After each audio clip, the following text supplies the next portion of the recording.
Well, I think I was in East Africa 2 weeks ago, and I was rather impressed by the level of radicalism which was manifest in that place.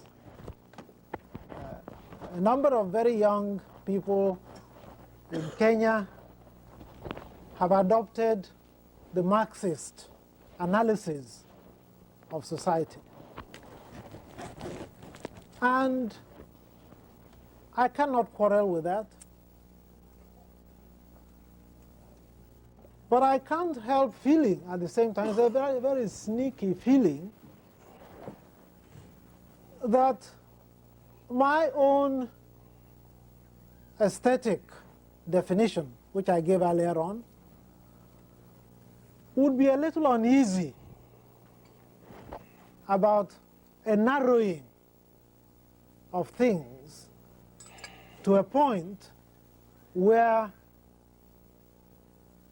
we no longer accept the truth of the Igbo proverb that where something stands, something else will stand beside it.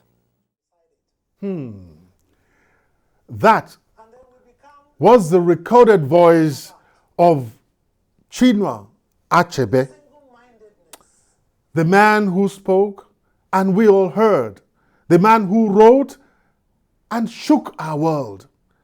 His voice may never be heard again, but the grains and the gain from his voice and his works will remain with us for very long. You know, the literary world marked 7 years since Professor Chinua Albert Achebe joined his ancestors. He was many things to many people. For example, his son, Chidi Achebe, in remembrance of his father, once sent a message around on one of his social media platforms saying, and I quote, "My dad, Chinua Achebe, novelist, poet, critic, crusader for social justice, reluctant politician, advocate for the voiceless, died on this day in 2013. Author of over 20 books, including 5 novels, collections of poetry, children's books, and essays. In his 1958 novel, Things Fall Apart, in his standout publication, it has sold more than 20 million copies, been translated into 57 languages, and read in schools across the globe. Love you, Dad. Thank God for your life." End of quote. Now, let me take you to just about 10 years before the passing of his African organic library, when the master storyteller was still alive and kicking. It was as a Achebe colloquium, which took place in 2010 in conjunction with Brown University, Rhode Island. I recall faintly writing in my diary, and don't forget, no memory is perfect, so you have to bear with me in case I mix up a few things. But I will share with you for whatever it is worth. How does one reconstruct the dance steps of an intimidating masquerade? Alternatively, how easy would it be to tell a story where a master storyteller was in attendance? The Festival of Ideas and Debates took place over 2 days at the Marriott Hotel in Providence, Rhode Island, in a city said to have been founded by a religious exile from Massachusetts Bay area in 1636. As other official accounts have it, the city has rebranded itself and is now known as the creative capital. You got it. It thus makes sense that an Achebe colloquium found soil in a place such as Brown University. Do not ask me how and when this creative marriage of Chinua Achebe and Brown University came about. All I know is that the official publication of Brown University quoted president of the university, Ruth Simons, as saying that Achebe made it crystal clear from the outset that his concern was to bring issues involving Africa to the attention of the world.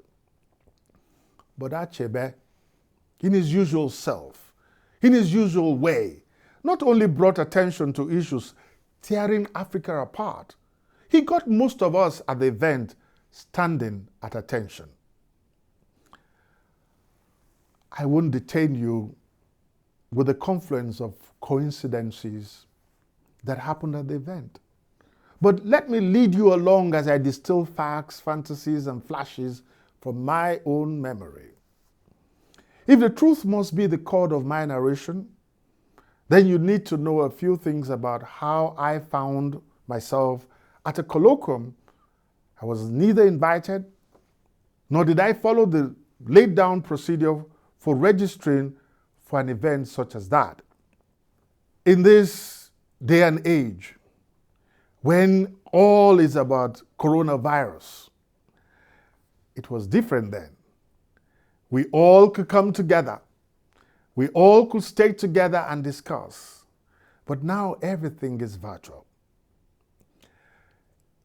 Who was there or who was not at the event is a moot point.